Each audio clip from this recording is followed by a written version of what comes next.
Скъпи зрителю, при нас днес е Цеков и ще ни даде малко информация за неговата професионална кариера. Добър ден, как се чувстваме днес? Много се радвам да го чуя. Може ли да ми разкажете малко за себе си, да ми кажете как сте стигнали до тук?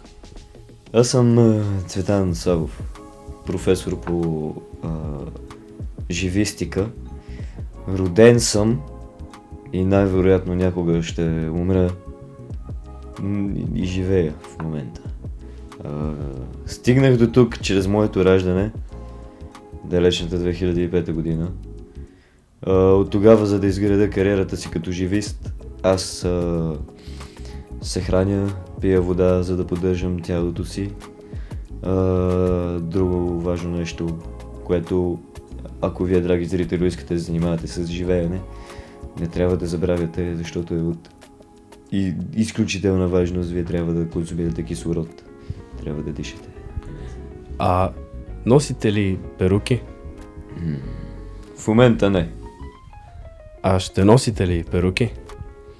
Може би в бъдеще, не знам защо ми задавате тези въпроси. Кога ще носите перуки?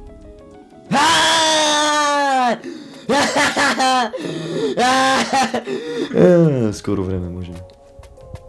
Много хубаво. Мога ли да ви попитам за вашият любовен живот? Имате ли деца? Имате ли приятелка? Вие може би имате.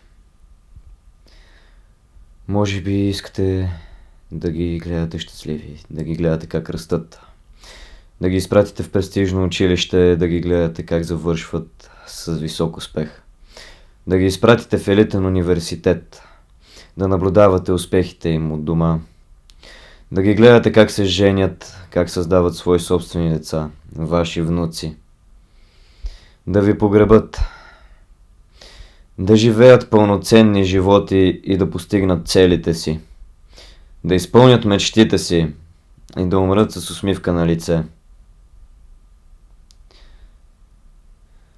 Но ако искате, разбира се, това се случи, нека не чувам повече такива въпроси от вас. Как е конкуренцията в вашата професия на живисти? Има ли други цековци във вашата професия?